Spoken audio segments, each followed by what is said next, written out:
1 கொரிந்தியர் புத்தகம் 10வது அதிகாரம் 5வது வசனத்தில் எழுதப்பட்டிருக்கிறது. 1 கொரிந்தியர் புத்தகம் 10:5 சொல்லுது, அப்படி இருந்தும் அவர்களில் அதிகமான பேர்களிடத்தில் தேவன் பிரியமாய் இருந்ததில்லை, ஆதலால் வனாந்திரத்திலே அவர்கள் அழிக்கப்பட்டார்கள் என்று எழுதப்பட்டிருக்கிறது.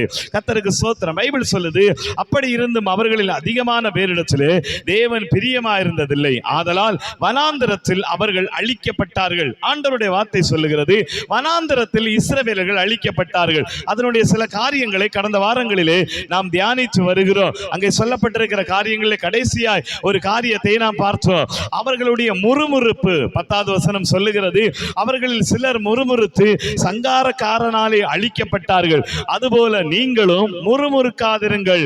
இவைகள் எல்லாம் திருஷ்டாந்தங்களாய் அவர்களுக்கு சம்பவித்தது உலகத்தின் முடிவு காலத்தில் உள்ள நமக்கு எச்சரிப்புண்டாகும்படி எழுதப்பட்டும் இருக்கிறது. கர்த்தருடைய வார்த்தை சொல்லுது, இவைகள் எல்லாம் திருஷ்டாந்தங்கள். அப்படிங்கிற வார்த்தையின் அர்த்தம் என்ன? திருஷ்டாந்தங்கள் என்றால் எடுத்துக்காட்டாய் இருக்கிறது என்று அர்த்தம். வேதத்தில் திருஷ்டாந்தங்கள் என்கிற வார்த்தை அதனுடைய சரியான மொழிபெயர்ப்பு என்னன்னா எடுத்துக்காட்டு. அல்லேலூயா, கர்த்தருக்கு ஸ்தோத்திரம். அல்லேலூயா. அநேக சமஸ்கிருத வார்த்தை, அநேக மலையாள வார்த்தை, அநேக நம்முடைய தலையாள வார்த்தை எல்லாம் வேதத்தில் எழுதப்பட்டிருக்கிறது. அல்லேலூயா. சில வார்த்தைகளுக்கு நமக்கு புரியாது, அதனுடைய சமஸ்கிருத வார்த்தைகள். இந்த கடாட்சித்தல் என்கிறது சமஸ்கிருத வார்த்தை, அதுல பல காரியங்கள் சமஸ்கிருதத்திலிருந்து இங்கு எழுதப்பட்டிருக்கிறது. அதுபோல ஒரு வார்த்தை தான் திருஷ்டாந்தம். இது தமிழ் வார்த்தை அல்ல.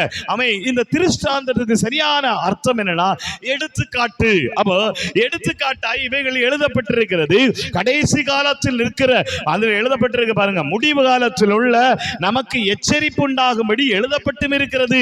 பழைய ஏற்பாட்டில் தான் செஞ்சாங்க, அதோடு அவர்களை விட்டுறலாம் அப்படின்னு விட முடியாது. ஏன்னா கடைசி காலத்தில் காணப்படுகிற நம்ம எல்லாருக்கும் இந்த வேத பகுதி எச்சரிப்பாய் சொல்லுகிறது. அதனால் நாம் கவனமாய் இருக்க வேண்டியது அவசியம். பைபிள் எழுதப்பட்டிருக்கிறது, சிலர் முறுமுறுத்து சங்காரக்காரனாலே அழிக்கப்பட்டார்கள், அதுபோல் நீங்களும் முறுமுறுக்காதிருங்கள். முறுமுறுப்பை குறித்து கடைசியிலே நாம் தியானித்தோம். யாத்ராகமம் புத்தகம் 14வது அதிகாரம், யாத்ராகமம் புத்தகம் 14வது அதிகாரம், அதிலே ஆண்டவருடைய வசனம் சொல்லுகிறது. ஆமென். ஆண்டவருக்கு ஸ்தோத்திரம். 11வது வசனத்தில் எழுதப்பட்டிருக்கிறது, அன்றியும் அவர்கள் மோசேயை நோக்கி, எகிப்திலே பிரேத குழிகள் இல்லை என்றா வனாந்திரத்திலே சாகும்படி எங்களை கொண்டு வந்தி நீர் எங்களை எகிப்திலிருந்து புறப்பட பண்ணினதால் எங்களுக்கு இப்படி செய்தது என்ன? இஸ்ரவேல் ஜனங்கள் எகிப்திலிருந்து புறப்பட்டு செங்கடலிலே வந்து மாட்டிக்கொள்ளுகிறார்கள். 13வது அதிகாரம், அதிலே நீங்கள் வாசித்து பாருங்கள். 17வது வசனத்தை வாசிக்கும் போது, பார்வோன் ஜனங்களை போக விட்ட பின், கர்த்தருக்கு ஸ்தோத்திரம், அதிலே எழுதப்பட்டிருக்கு பாருங்க, ஜனங்கள் யுத்தத்தை கண்டால் மனமடிந்து எகிப்திற்கு திரும்புவார்கள் என்று சொல்லி பெலிஸ்தரின் தேச வழியாய் போவது சமீபமானாலும் தேவன் அவர்களை அந்த வழியாய் நடத்தாமல் சிவந்த சமுத்திரத்தின் வனாந்திர வழியா ஜனங்களை சுற்றி போக பண்ணினார். இஸ்ரவேல் புத்திரர் எகிப்து தேசத்திலிருந்து அணி அணியாய் புறப்பட்டு போனார்கள். பைபிள் என்ன எழுதப்பட்டிருக்கிறது? அவர்கள் பெலிஸ்தரின் வழியாய் போவது ஈஸியான வழி, சீக்கிரத்துல போய் சேர்ந்துடலாம். கானானில் இருந்து அல்லது எகிப்தில் இருந்து கானானுக்கு போகிறது ரொம்ப தூரமான இடம் ஒன்றும் அல்ல. அல்லேலூயா, பிரைஸ் தி லார்ட். அல்லேலூயா. சிலர் 4 நாட்கள் என்று சொல்லுகிறார்கள், சிலர் 40 நாட்கள் என்று சொன்னார்கள். 40 நாளே இருக்கட்டுமே, 40 நாளிலே போய் விடுவார்கள். ஆனா 40 என்பது அதிகம்தான். ஏன்னா அடிக்கடி யோசேப்பு இருக்கும்போது எகிப்திலே வந்து தானியம் வாங்கி சென்றார்கள் என்று எழுதப்பட்டிருக்கிறது. அவர்கள் 4 நாட்கள் தான் அதனுடைய சரியான அர்த்தம் என்று சொல்லலாம். ஏன்னா 4 நாட்கள்ல போயிட்டு வரக்கூடிய நாட்கள் தான் இருக்கும். இந்த 4 நாட்கள் அல்லது 40 நாட்களை வச்சுக் கொள்ளுங்கள். இப்படி ஈஸியா போக வேண்டிய வழிய கடவுள் சுற்றி நடக்க பண்ணினார். அவர்கள் வனாந்தரத்திலே, வேதத்தில் என்ன எழுதப்பட்டிருக்கிறது? சிவந்த சமுத்திரத்தின் வனாந்திர வழியாய் கொண்டு போனார். அல்லேலூயா. இந்த வனாந்திர வழியாய் கொண்டு போனா இந்த சமுத்திரம் அவர்களை தடுக்கும் என்று ஆண்டவருக்கு தெரியுமா தெரியாதா? தெரியும். அல்லேலூயா. செங்கடல் வரும் என்று தெரியுமா தெரியாதா? தெரியும். அடுத்து எழுதப்பட்டிருக்கிற வார்த்தையை பாருங்க. அதில் ஆண்டவருடைய வசனம் சொல்லுகிறது, 4வது வசனம், ஆகையால் பார்வோன் அவர்களை பின்தொடரும்படிக்கு நான் அவன் இருதயத்தை கடினப்படுத்தி நானே கர்த்தர் என்பதை எகிப்தியர் அறியும்படி பார்வோனாலோ அவனுடைய எல்லா இராணுவத்தாலும் மகிமைப்படுவேன் என்றார். அப்படியே அவர்கள் அப்படியே செய்தார்கள். ஜனங்கள் ஓடி போய் விட்டார்கள் என்று எகிப்தின் ராஜாவுக்கு அறிவிக்கப்பட்ட போது ஜனங்களுக்கு விரோதமாய் பார்வோனும் அவன் அவன் ஊழியக்காரன் மனம் வேறுபட்டு நமக்கு வேலை செய்யாதபடி நாம் இஸ்ரவேலரை போக விட்டது என்ன காரியம் என்றார்கள். கர்த்தருக்கு ஸ்தோத்திரம். அதிலே 17வது வசனம், எகிப்தியர் உங்களை பின்தொடர்ந்து வரும்படி நான் அவர்கள் இருதயத்தை கடினப்படுத்தி பார்வோனாலும் அவன் ரதங்கள் குதிரை வீரர் முதலான அவனுடைய எல்லா இராணுவங்களினாலும் மகிமைப்படுவேன். ஒரு பக்கம் செங்கடலை ஆண்டவர் தான் செங்கடல் வழியா கொண்டு போறாரு, தடை செய்யணும் ஆண்டவருக்கு தெரியும். இன்னொரு பக்கம் சும்மா கிடந்தவனை பிடிச்சு ஏவி விடுகிறார், அவனை பின்தொடர் என்கிறார். அல்லேலூயா. நம்ம சொல்லுவோம் பிள்ளையும் கிள்ளி தொட்டிலையும் ஆட்டுவோம். அல்லேலூயா. அப்படி தெரியுதா? பிள்ளையும் கிள்ளி விட்டு தொட்டிலையும் ஆட்டுற மாதிரி ஒரு அனுபவம் மாதிரி நமக்கு தெரியுது. ஆனா இதனுடைய அனுபவங்கள் என்ன? ஒன்று சொல்லப்பட்டிருக்கிறது, யுத்தத்தை கண்டால் மனமடிவார்கள் என்று சொல்லி அவர்களை வனாந்தர வழியை நடத்தினார். ஆனா எகிப்தியனை எதுக்கு ஏவி விட்டார்? அல்லேலூயா. Praise the lord. அல்லேலூயா. ஏற்கனவே யுத்தத்தை கண்டாதான் பயப்படுவாங்கன்னு தெரியுது, தெரிஞ்சும் இவர்களை ஏன் ஏவி விட காரணம் என்ன? அப்ப இந்த செங்கடலுக்கு முன்னாடி இவர்களை தடுத்து நிறுத்த காரணம் என்ன? வேதத்தில் எழுதப்பட்டிருக்கிறது. இது ஒரு ஆவிக்குரிய ரகசியத்தை இந்த வேதத்தில் நீங்கள் வாசிக்க முடியும். சங்கீதங்கள் புஸ்தகம் 74வது புஸ்தகத்துக்கு வாங்க, அங்கேதான் இதனுடைய ரகசியம் எழுதப்பட்டிருக்கிறது. சங்கீதங்கள் புஸ்தகம் 74வது புஸ்தகத்தை திருப்பிக் கொள்ளுங்கள். ஒரு முக்கியமான ஒரு காரியம் எழுதப்பட்டிருக்கிறது. அதிலே 74வது புஸ்தகம் 13வது வசனத்தை வாசிக்கும் போது அங்கே கர்த்தர் இதனுடைய ரகசியத்தை சொல்லிக் கொடுக்கிறார். ஆமென். வேதம் சொல்லுகிறது, தேவரீர் உமது வல்லமையினால் சமுத்திரத்தை இரண்டாய் பிளந்து ஜலத்திலுள்ள வலு சர்ப்பங்களின் தலைகளை உடைச்சி. ஆண்டவருடைய வார்த்தை சொல்லுகிறதை நீங்கள் வாசித்து பாருங்கள். ஆமென். சங்கீதம் 74 அதிலே 13வது வசனம் சொல்லுது, தேவரீர் உமது வல்லமையினால் சமுத்திரத்தை இரண்டாய் பிளந்து ஜலத்திலுள்ள வலு சர்ப்பங்களின் தலைகளை. Praise God. அல்லேலூயா. அப்போ இந்த ஜலம் என்று சொல்லப்படுகிற செங்கடல் என்பது சாதாரண காரியம் அல்ல. இது எதற்கு ஒப்புமையா சொல்லப்படுகிறது? பலு சர்ப்பமாகிய ஆதியிலே ஏதேனில் இருந்த சாத்தானுக்கு ஒப்பாய் சொல்லப்பட்டிருக்கிறது. பலு சர்ப்பங்கள் என்பது பிசாசை குறித்து சொல்லப்பட்டிருக்கிறது. பலு சர்ப்பம் என்பது சாத்தானை குறித்து சொல்லப்பட்டிருக்கிறது. இப்ப இந்த சாத்தானின் தலையை இஸ்ரவேலர்கள் உடைப்பதற்காகவே இவர்களை சமுத்திரத்தின் வழியா நடத்தினார். அல்லேலூயா. Praise the lord. அல்லேலூயா. சும்மா கிடையாது. கடவுள் இவர்களை கொண்டு வர முக்கியமான காரணம் என்ன தெரியுமா? இந்த செங்கடல் என்பது ஆவிக்குரிய வாழ்க்கைக்கு போகக்கூடிய ஃபர்ஸ்ட் தடையே செங்கடல் தான். செங்கடல் என்பது சாத்தானுடைய வல்லமையை குறிக்கிறது, வலுசர்ப்பத்தின் வல்லமையை குறிக்கிறது. இந்த வலுசர்ப்பத்தை தாண்டாம நீங்கள் பரலோகத்துக்கு போக முடியாது. அல்லேலூயா. Praise the lord. அல்லேலூயா. இந்த பிசாசை அடிக்காம நீங்க தேவராஜ்யத்துக்கு போக முடியாது. பிசாசை ஜெயிக்காம இந்த உலகத்துல ஆவிக்குரிய காரியத்துல நீங்க எதையுமே பண்ண முடியாது. ஏன்னா அவன் உங்களுக்கு விரோதமாய் வந்துகிட்டே இருப்பான், உங்களுக்கு விரோதமாய் செயல்பட்டுக்கிட்டே இருப்பான், உங்களுக்கு விரோதமாய் அவன் கடைசி வரைக்கும் போராடுவான். அதனாலதான் இயேசு கிறிஸ்து ஊழியம் தொடங்குறதுக்கு முன்னாடி சாத்தானை ஜெயிச்சுட்டு தான் ஊழியம் தொடங்கினார். நம்புறவங்க மாத்திரம் கையை உயர்த்தி. உங்களுக்கு புரியணும்னு நினைக்கிறேன். அல்லேலூயா. புரிந்தவர்களுக்காய் ஸ்தோத்திரம். இது சாதாரண காரியம் இல்ல, இது ஒரு ஆவிக்குரிய ரகசியம். ஆவிக்குரிய ரகசியத்தை நீங்க புரிஞ்சுக்குங்க. பரிசுத்தவான்கள் உலகத்திலிருந்து வெளியேறின உடனே, பரிசுத்த ஜனங்கள் பாவத்திலிருந்து வெளியேறின உடனே, பரிசுத்த ஜனங்கள் அக்கிரமத்திலும் பாவத்தின் வல்லமையிலிருந்து வெளியில வந்த உடனே முதல்ல அவர்கள் உடைக்க வேண்டியது செங்கடல். அதனால தான் கடவுள் அவன் மோசேயை பார்த்து சொன்னா, என்னிடத்தில் முறையிடுகிறது என்ன? உன் கையில் இருக்கிற கோலை நீட்டி பிளந்துரு. அல்லேலூயா. அதிகாரப்படுத்தணும். அதிகாரத்தினால சாத்தானை துரத்தணும். அதிகாரத்தினால பிசாசனுடைய கிரியைகளை உடைக்கலன்னா அடுத்து பிரச்சனை பண்ணிக்கிட்டே இருப்பான். நீங்க அடுத்த ஸ்டெப் எடுத்து வைக்க முடியாது. ஒவ்வொரு பகுதிகளிலும் பிசாசனுடைய கிரியைகள் உங்களுக்கு விரோதமாய் வரும். அதனால நீங்க புரிஞ்சுக்குங்க, ஆண்டவர் செங்கடலை அனுமதிக்கிறார் என்று முறுமுறுக்காதிருங்கள். அந்த செங்கடலை மேற்கொள்றதுக்கு தான் உங்களை கொண்டு வந்தா. எல்லாரையும் எல்லா இடத்துக்கும் கொண்டு போக மாட்டா. சிலரை சில இடத்துக்கு கொண்டு போறதுக்கான காரணம் அந்த இடத்துல இருக்கிற பிரச்சனைகளை அவங்கள வச்சுதான் முறியடிப்பார். அல்லேலூயா. நம்புறவங்க மாத்திர கையை உயர்த்தி சொல்லுங்க பார்க்கலாம். Praise the lord. அல்லேலூயா. பல பேர் சொல்றதை கேட்டிருக்கேன். ஐயா, ஏன் தான் இந்த வீட்டுக்கு வந்தேன்னு தெரியல, ஐயா ஏன் தான் இங்க வந்தேன்னு தெரியல, ஏன் தான் இந்த ஊருக்கு வந்தேன்னு தெரியல. வந்ததுலேருந்து பிசாசின் போராட்டம் பயங்கரமா இருக்கு. நான் உங்களுக்கு ஒரு ப்ராப்பசி சொல்றேன், ஒன்ன வச்சுதான் அந்த பேயை துரத்த போறார். அல்லேலூயா. பிசாசின் போராட்டம் அதிகரிக்க அதிகரிக்க அதிகரிக்க அவன் பயப்படுகிறான் என்று அர்த்தம். புரிஞ்சுக்குங்க, அவன் பயப்படுகிறான். பிசாசு சும்மா கிடந்தானா உங்களை கண்டு பயப்படவே இல்லை. அவன் ஏதோ ஒரு கிரிமினல் வேலை பண்றானா, அவனுக்குள்ள பயம் உருவாயிருச்சு. நீங்க ஏதோ ஒண்ணு பண்ண போறீங்க, ஏதோ ஒண்ணு செய்ய போறீங்க, அதனால அவன் உங்களை துரத்துறதுக்கு பண்ணுவான். அல்லேலூயா. அதனால நீங்க நல்லா புரிஞ்சுக்குங்க, அதிகமான சாத்தானுடைய போராட்டம் உங்க வீடுகள்ல வருதா, அவன் ஓட போறான்னு அர்த்தம். நம்புறவங்க மாத்திரம் அல்லேலூயா. அதிகமான பிசாசின் போராட்டம் உங்களுக்கு எதிராக நிற்கிறதா, அவனுக்கு முடிவு கட்ட போறாருன்னு அர்த்தம். ஆண்டவர் எனக்கு அனுமதிச்சார் ஏன்னு கேட்காதீங்க, இதை நான் தான் மேற்கொள்ளும்படி கடவுள் எனக்கு தந்திருக்கிறார், நான் அவைகளை மேற்கொள்ளுவேன். நம்புறவங்க மாத்திரம் கைகளை உயர்ச்சி அல்லேலூயா. சங்கீதங்கள் புஸ்தகம் 89வது புஸ்தகம், சங்கீதங்கள் புஸ்தகம் 89வது புஸ்தகம், அதிலே 25வது வசனத்தை வாசித்து பாருங்கள். சங்கீதம் 89 25வது வசனத்தை வாசிக்கும் போது அங்கே எழுதப்பட்டிருக்கிறது, அவன் கையை சமுத்திரத்தின் மேலும் அவன் வலது கரத்தை ஆறுகளின் மேலும் ஆளும்படி வைப்பே. கர்த்தர் சொல்லுகிறார், அவன் கையை சமுத்திரத்தின் மேல வைப்பே, அவன் வலது கரத்தை ஆறுகளின் மேல் ஆளும்படி வைப்பே.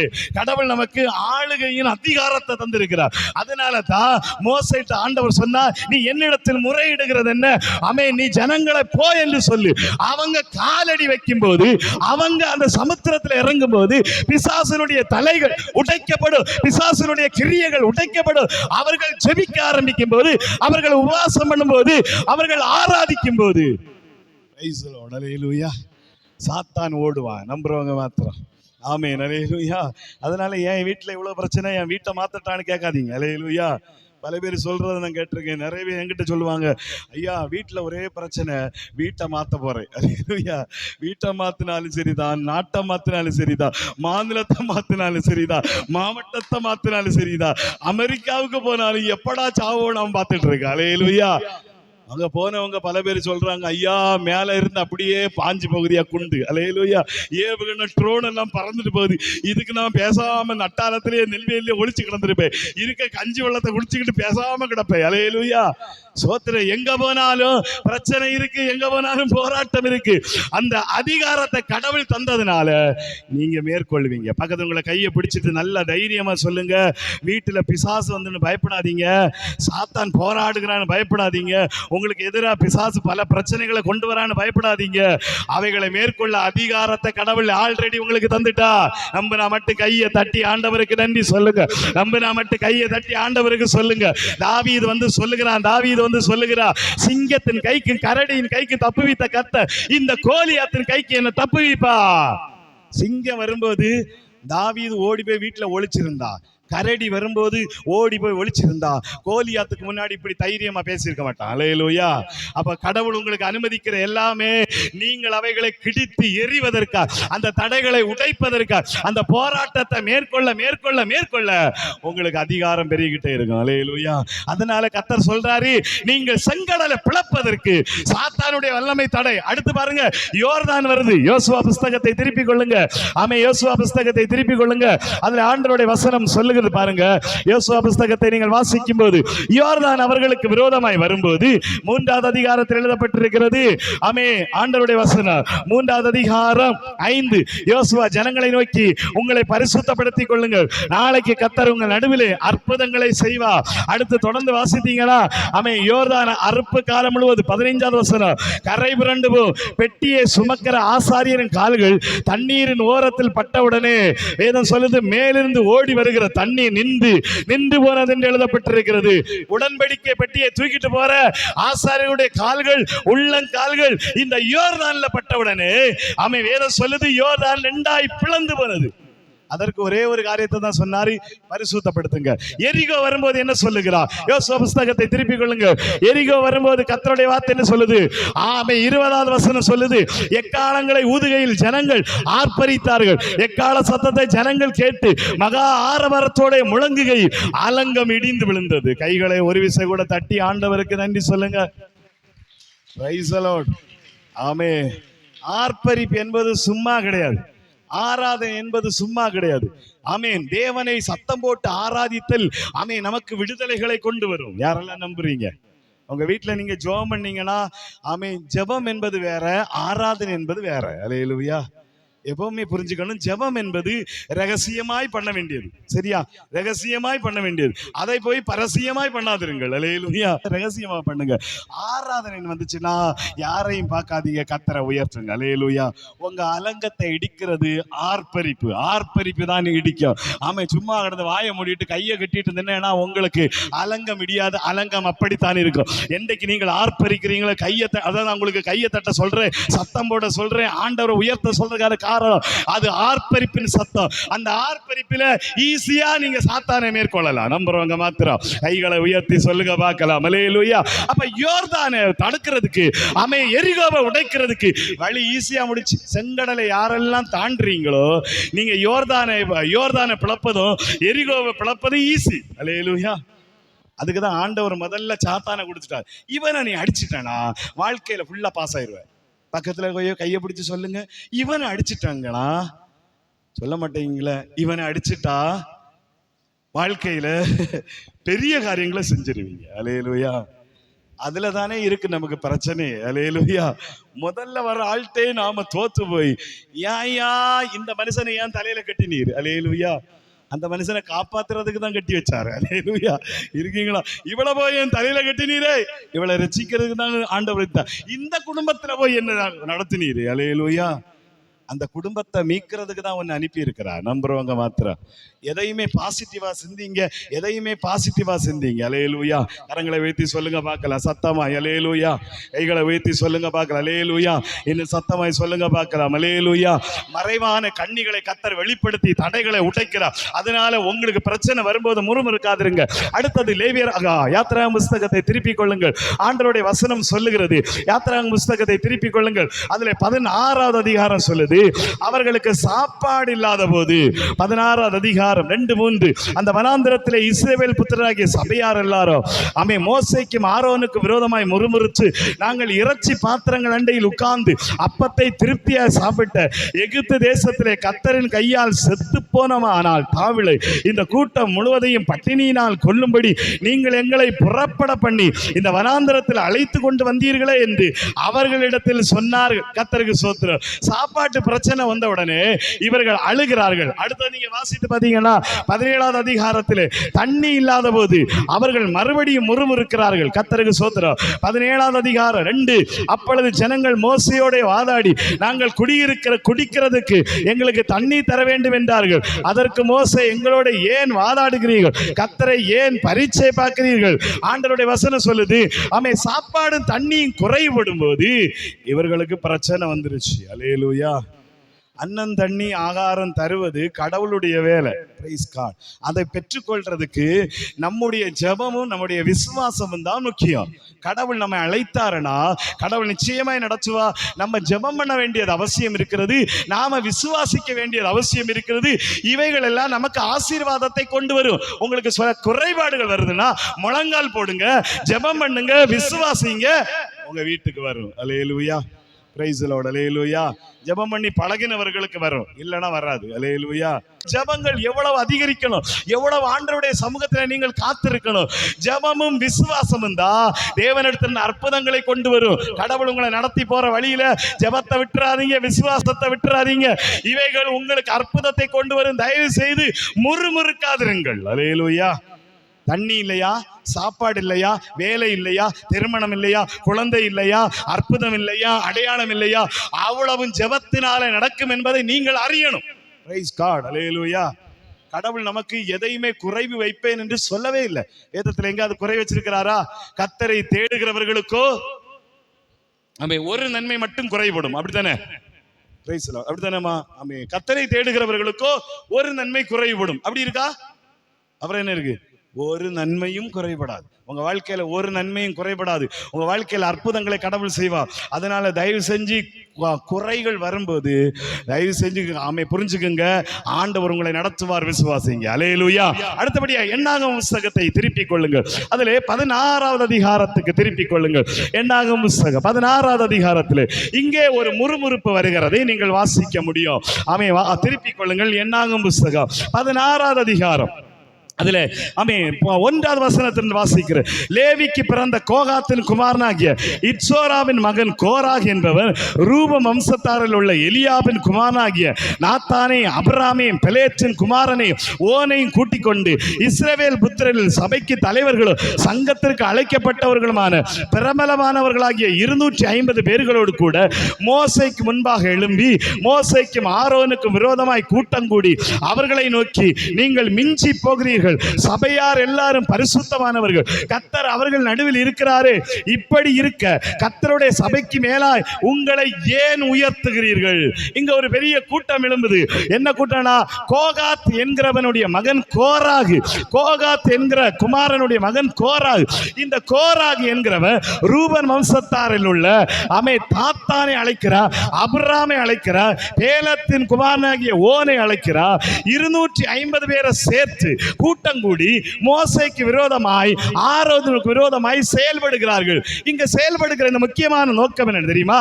இந்த மோசேயினுடைய ஆரோனுடைய அழைப்புல டச் பண்றாங்க. அல்லேலூயா, பிரைஸ் காட், அல்லேலூயா. அதுவரைக்கும் சாப்பாடு தண்ணி இதுல டச் பண்ணவங்க இப்ப மோசேக்கு ஆரோனுக்கு விரோதமான அழைப்புல டச் பண்ணும்போது மோசே டென்ஷன் ஆயிடுறாரு. ஆமே, அதுவரைக்கும் கடவுளுடைய விழுந்து ஆண்டவரே காப்பாத்து, ஆண்டவரே காப்பாத்து, ஆண்டவரே காப்பாத்துன்னு சொன்னவர் இப்ப என்ன சொல்றாரு பாருங்க. 16வது அதிகாரம் 30வது வசனம் சொல்லுகிறது, கர்த்தர் ஒரு புதிய காரியத்தை நேரிட செய்வதால் பூமி தன் வாயை திறந்து இவர்களை உயிரோடு பாதாளத்தில் இறங்கத்தக்கதா இவர்களையும் இவர்களுக்கு உண்டான யாவையும் விழுங்கி போட்டதையானால் இந்த மனிதர் கர்த்தரை அவமதித்தார்கள் என்பதை அறிந்து கொள்வீர்கள் என்றார். அவன் இந்த வார்த்தைகளை எல்லாம் சொல்லி முடித்தவுடனே அவர்கள் நின்றிருந்த நிலம் பிளந்தது, பூமி தன் வாயை திறந்து அவர்களையும் அவர்கள் வீடுகளையும் கோராகுடைய எல்லா மனிதரையும் அவர்களுக்கு உண்டான சகல பொருட்களையும் விழுங்கி போட்டது. அவர்கள் தங்களுக்கு உண்டான எல்லாவற்றோடு உயிரோடு பாதாளத்தில் இறங்கினார்கள். பூமி அவர்களை மூடிக்கொண்டது. இப்படி சபையின் நடுவில் இருந்து அழிந்து போனார்கள். அவர்களை சுற்றிலும் இருந்த இஸ்ரவேலர் எல்லாரும் கூக்குரலை கேட்டு பூமி நம்மை விழுங்கி போடும் என்று ஓடினார்கள். அக்கினி கர்த்தருடைய சந்ததி என்று புறப்பட்டு தூபம் காட்டின 250 பேரை பட்சித்தது. அல்லேலூயா.